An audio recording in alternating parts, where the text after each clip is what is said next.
And thank you to Jack Fiegel for an invitation to speak at this conference once again. It's nice to see familiar faces here, as I do almost every year. Now, I'd like to begin by saying that thus far, I understand we're just beginning our conference. However, thus far, we have touched upon anomalies, well, usually anomalies in what we call marriage. We have talked about mixed marriage. We touched a little bit upon divorce and other, issues that are seen as problematic. His Eminence Metropolitan Kallistos also mentioned the issue of gay marriage. And what I will look at is actually another problematic and more fundamental issue of marriage itself. And I will look at the somewhat disturbing fact that marriage itself is sort of a sticky issue, and that parts of our tradition seem to have a very ambivalent attitude toward married people, married at all. So one of these branches of our tradition would be the lives of the saints. And I would like to look at how marriage is looked upon with relation to sanctity, and how the Church, with its canonized saints, we recognize, of course, that a canonized saint, or all the canonized saints aren't the only saints of the Church. However, the tendency to canonize a certain type of saint and not canonize another type will be noticeable by the end of my talk. So when I say the lives of the saints, I want to first indicate what I was working with when I was looking at this, and I mean the lives of saints as compiled in the 12 volumes of Dmitri Rostov, or Dmitri Rostovsky. This is, I as a Russian Orthodox monastic am very familiar with this, and this is read aloud at meals in Russian Orthodox convents and monasteries. This compilation of Saint Dmitri of Rostov was last revised and published in 1906. But originally it was compiled by Metropolitan Makary of Moscow in the 16th century. And what Dmitri of Rostov actually did was to expand and revise this between the years 1684 and 1705. Now, this is what I'm working with, and I would like to say that the Meneon that I think most of us here use would have services to the saints in this compilation. It's usually the first life for each date of the year that Dmitri of Rostov will give us. And then there are additional saints. I won't get into all the sources he used, but a little bit later I will tell you what the popular, what the most important Byzantine source for these lives was. Now, I went through the 12 volumes. I have read them from beginning to end twice over, and then I stopped rereading them. I would hear them periodically during meals in a convent. However, I've gone through them twice in my private prayerful reading. And the second time I read these 12 volumes, I read them very slowly, and I took notes on each life in this collection.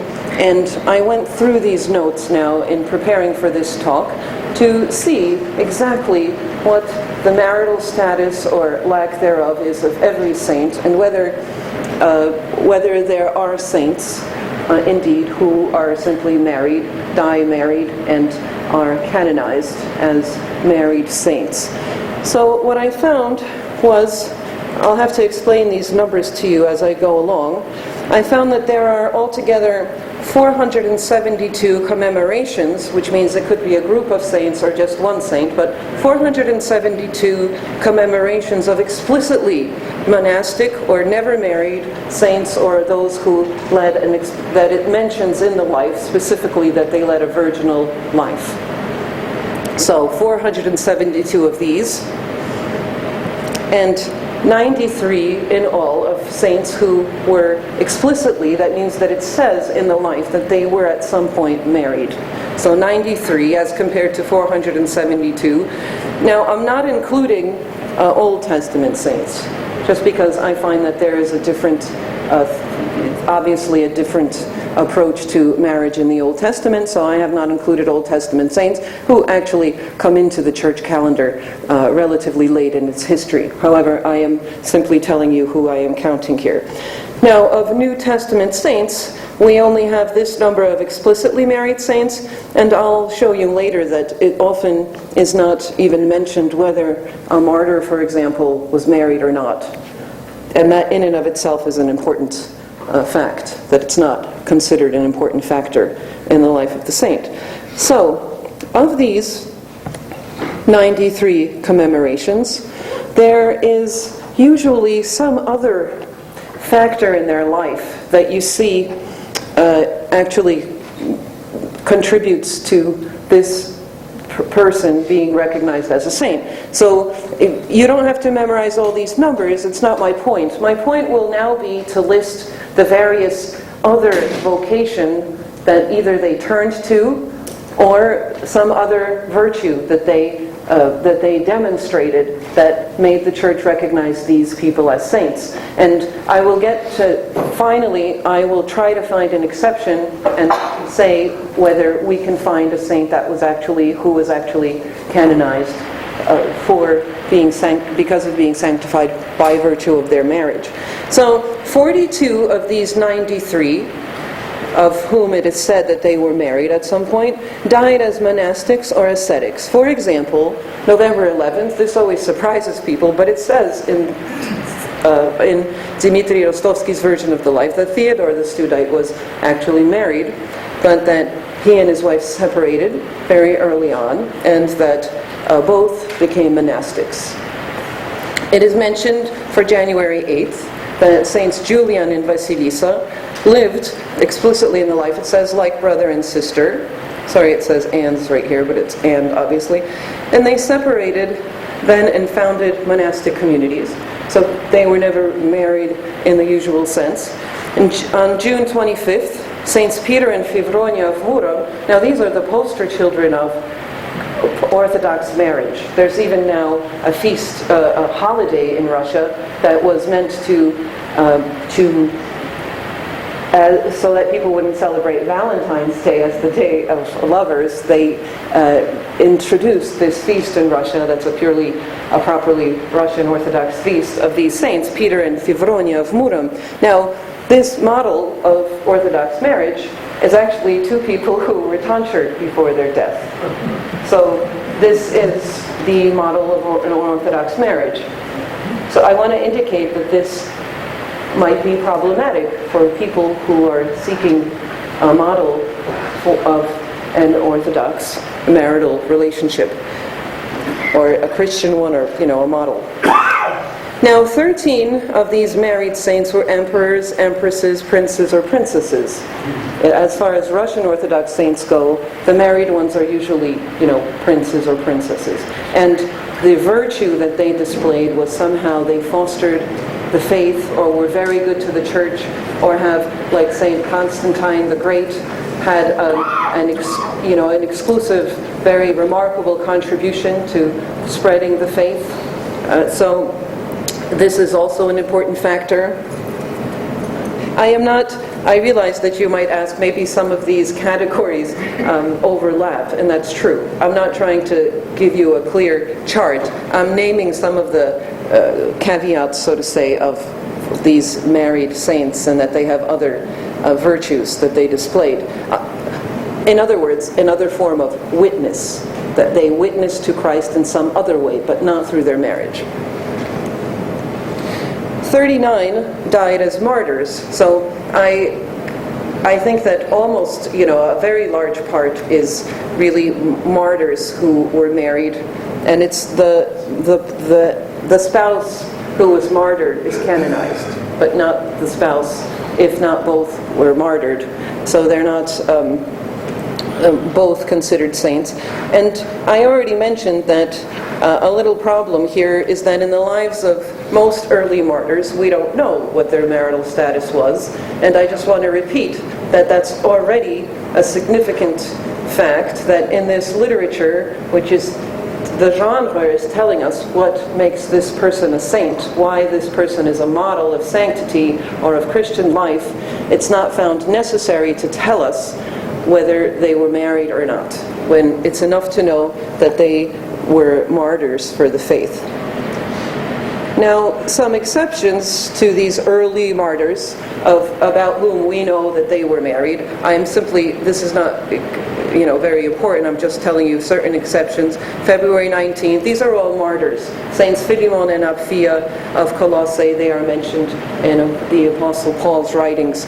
March 23rd, Saints Philetos and Lysia, they're martyred with their 2 sons under Hadrian. So these people die married, however, they die the death of martyrs. In the sense of course, of bloodshed for their faith. May 2nd, Saints Esperus and Zoe, they are also martyred with their 2 sons. So I will continue with these factors in these lives that basically render the marriage itself meaningless as far as their sanctity goes. It doesn't mean it's meaningless in the eyes of the church. What I'm saying is that this is not the reason these people are canonized. 14 explicitly lived like brother and sister, as far as the life tells us. This is all those 93 married saints. 21 were widowed early, and the spouse is not canonized. So, for example, on July 4th, St. Martha, the mother of St. Simeon, she was widowed soon after giving birth to her first child, St. Simeon, the Stylite. And it says that she really didn't want to get married, that she had this revelation that she should get married. It's obvious that the purpose of that marriage was to give birth to this great saint. And then the man whose name we don't even know died. He had done the job, and so he dies, and then she is a saint together with her son. So November 12th, St. John the Merciful, Patriarch of Alexandria, was married, but his wife and children died. So he is, of course, famous for, first of all, his incredible acts of mercy and of being this exemplary hierarch. Now, 10 of these married saints were married against their will. For example, St. Melania, the Roman, very well-known saint, she was forced into marriage at age 14. And after the death of her 2 children, her husband finally agreed to cease marital relations, and they end up as, she's a famous monastic, as most of you might know. Other exceptions, the great Martyr Anastasia was also forced into marriage. She refuses to have marital relations with her husband from the very outset. He beats her because of this, and then suddenly he just drops dead. So after that, she is able to pursue her vocation as she understood it. March 17th, Makary Kalyazansky, a Russian saint of the 15th century, he marries out of obedience to his parents, who are insisting on this, but he's soon widowed, and then he's freed, you understand, to enter a monastery. We don't know the name of his spouse, which is typical for these lives. Now, there were 2 exceptions that I thought might be, if you look at it a certain way, exceptions to this picture. But I realized upon further thought that I don't really think that they're exceptions to this picture of nobody really being a saint by virtue of their marriage. these two, Saint George the Confessor and Irene his wife, it doesn't say Saint George and Irene the Confessors. It says Saint George the Confessor and Irene and their two children. They all were exiled for defending the holy icons. However, this family does not even have a service in the Mineo. So that's interesting. And so I don't really think that that's an exception, because they were confessors, although only St. George is called the confessor. In any event, this was a family that did not actually die a martyr's death, and his wife went into exile with him, with the children. And on December 1st, Saint Philaret the Merciful could be considered perhaps, well, because he just died a peaceful death. He was like Job in the sense of the Old Testament, in the sense that he lost all his wealth because he was so merciful, so charitable, and then his wealth was restored by God. Now, he was married to a woman named Theosva, who is not canonized, and she always plays the role in this life of she's very unhappy, she's constantly chastising him for making the family starve and for giving away their wealth. So it would also be difficult to consider this really an exception. It's because of his remarkable acts of charity that this saint is canonized. So this is just an overview of the picture we have in our hagiographical tradition. I would like to note that this is monastic literature, actually, because it is the lives of the saints are compiled by monastics and for monastics. We often lose sight of this in our very monasticized Byzantine tradition, and I don't want to say that it's somehow some kind of, when you say things like that, people sometimes presume that you're talking about some kind of a monastic conspiracy, or that this is some kind of the tyranny of the monastics. I'm not making I'm not calling this a negative or a positive phenomenon. I'm simply telling you this, I'm sharing with you this fact that there are different vocations in the church, that there are many mansions, as Christ himself said in his Father's house, and that this is literature for the specific vocation of the monastics. And you could see it reflected in what the church tends to canonize, and that there is a monasticization of the Byzantine tradition throughout the centuries. And that's a broader topic than what I am going to talk about here. So I have noted this fact, that these are monastics. The known Byzantine hagiographers are most notably Saint Simeon Metaphrastes of the second half of the 10th century. This is his icon you see here. He is an author of a 10-volume collection of saints' lives, and this became the standard for all Eastern and also Western hagiographers. So this is something we should just know. And we should know that we seem to have a sort of a hole in the area, a lacuna of sorts in the area of ministry to lay people, because of a very monasticized tradition. There are various reasons for this, historical reasons, and we have the problem of, I know in Russian Orthodoxy, in any event, the tendency for lay people to read largely monastic literature, if they read anything at all, at home for their prayerful or spiritual reading. And this can be very confusing, and also, to a certain extent, to their vocations to live as lay people in the world. For example, in the very well-known book, The Ladder of Divine Ascent by St. John of the Ladder, and you know that we have a Sunday of Lent dedicated to this great saint, and lay people are called to read this book, I presume, because we have that Sunday. This is what it says in the introduction to this book. St. John of the Ladder writes, A layman who is not married, but tied to the world only by business, is like one who has shackles only on his arms. Therefore, whenever he wishes, he can enter the monastic life. There's still hope for him, you see. I continue the quote. But a married man is like one shackled both at the arms and the legs. So if you're a layperson reading this book, basically he's telling you, well, if you want, you're interested in salvation, good luck with that.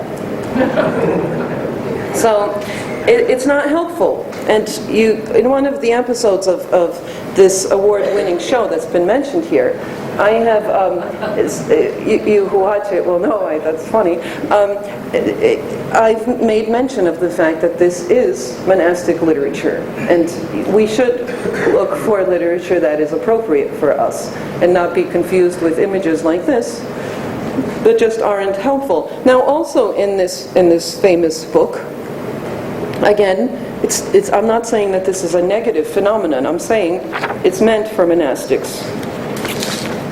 It also says in the Ladder of Divine Ascent, some people living carelessly in the world asked me, writes St. John, how can we who live with wives and are entangled in worldly cares imitate the monastic life? Now, I don't know if you recognize the several layers of problem with this question. First of all, why should you imitate the monastic life? Why is that even a question? And here we can also see this, we who live with wives, this burden. There's never a question in this book either of women asking or women even being addressed. How do we live who have to live with men? I mean, in the Slavonic translation, it's actually ambiguous. We who are compelled to, or we have no way out, and we're shackled at the ankles, and so, this is. And they're asking, how can they imitate the monastic life? The question is not, how can we lead a life in Christ? That's not the question here. And so, when it reminded me of a more proper question asked of John the Baptist, how do we, when the tax collectors and soldiers are asking John the Baptist in the desert, how can we be saved?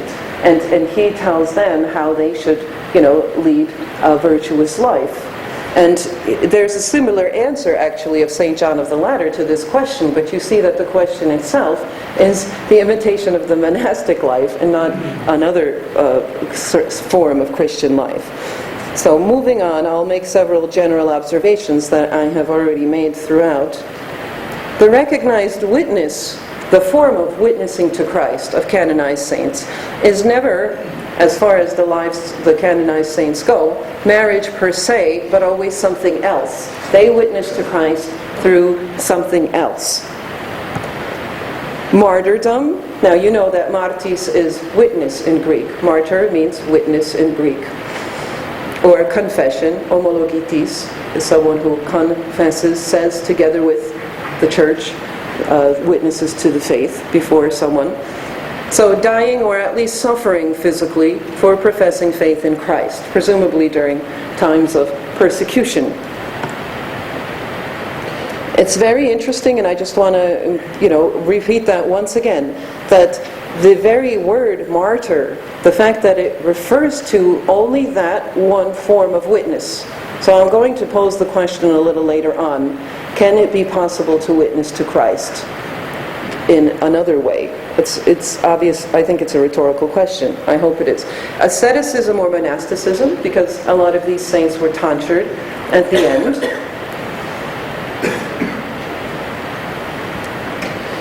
Evangelization, for example, in the case of the Christian emperors. This would be their virtue. Or their witness, their form of witness to Christ. Or charitable acts, for example, in the case I discussed of Philaret the Merciful on December 1st, whose wife is not canonized, very importantly. So, let's ask ourselves this big question. Does Christian marriage per se bear witness to Christ?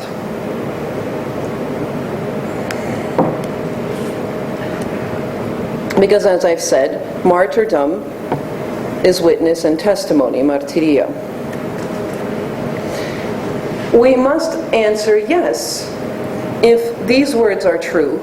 The kind of witness that Christ himself mentions in John 13:35, by this everyone will know that you are my disciples, if you love one another. So potentially, a loving marriage could bear witness to Christ, a marriage that, the sticking it out, and no matter what happens, together with love for each other. And I would remind us of the actual service of marriage or crowning, as Metropolitan Callistos told us. This is the service of crowning in the Byzantine Rite. Let's indicate, for example, the symbolism of the crowns. This service itself tells us that yes, this is a martyrdom, this union of these people. First of all, the martyrs, of course, do symbolize participation in Christ's kingship. However, martyrdom, most obviously, a witness to Christ, which is what martyrdom means, dying to oneself and giving totally to the other in Christ. This is all in this crowning ceremony, and as we know, the text tells us what it's about. When the priest circles around the analogion, or as I saw fascinatingly, I never saw it before, that the holy table was placed in the middle of the church, and similar to the ordination of, into the various ranks of the priesthood, they were circling the holy table. Of course, it parallels the ordination, right? I'm not even going to get into the theological implications of that. But we sing part of the text that is sung, O holy martyrs who fought the good fight and have received your crowns, entreat ye the Lord that he will save our souls. I found various perplexing translations of that text, but I chose the one that I thought was accurate. So here we have this picture that in the very lives of the saints, it's not much of an inspiration or even recognition of the martyrdom that is spoken of in our in holy matrimony in the Byzantine Rite. So it's obviously a problematic area, and when lay people are treated a certain way, or we move on to questions of lay participation in councils or in church administration, we don't often look at the root of the problem, that actually the tradition places a big question mark over whether it's possible for just married people to become saints, unless they have some other extreme witness to Christ in some other way. So this is, I think, something that has been recognized in recent decades, because there are other, we all know probably some literature with other attempts to describe what sanctity is, and I would suggest, for something different, if you haven't read this, there are other books as well. I know that this is a different approach to sanctity, this Michael Plekon's book, Living Icons, and he has, people, not only monastics, but people of less, who bore witness to Christ and were family people, married people, and he includes people like Schmemann, like Meyendorff, in his contemplation or reflection on sanctity in this book, which I find very interesting, because you realize that our vision of church history, if only the monastic vocation were sanctifying, would be really ahistorical. Because how did Christianity spread? I know some of you might have heard me say this already in several talks, that it is a simple fact of church history that the apostles spread the faith, the message, through cities. It was not the rural population or the wilderness, and of course, anyway, in the first 3 centuries there was no organized monasticism, so it did spread. Christianity spread through the cities where lay people lived, where they still live, most of them, and we know that the most ancient, for example, liturgical tradition is that of the cathedrals, not of the monastic office. We systematize liturgical history by dividing it into the monastic rite, the cathedral rite. We talk about the urban monastic rite as well, but hands down, the most ancient tradition we know is that of the cathedral rite. So that's something to think about, and we shouldn't, I think that this tendency to simply not see the vocation of marriage, of lay people, and to not take it seriously, but to force lay people into this, either they run around pretending to be monastics on Sundays, or trying to somehow, go and ask elders what they should do and which brand toothpaste they should use and all sorts of important questions.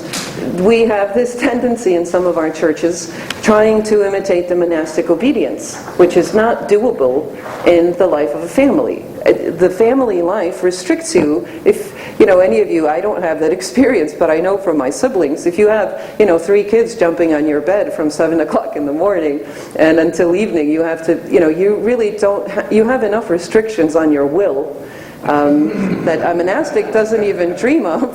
So running to an elder and then confusing everybody at home with what he said could be very frustrating for people who try to live in the real world. So I think that we have a deeper problem about our approach to marriage than we sometimes care to reflect upon.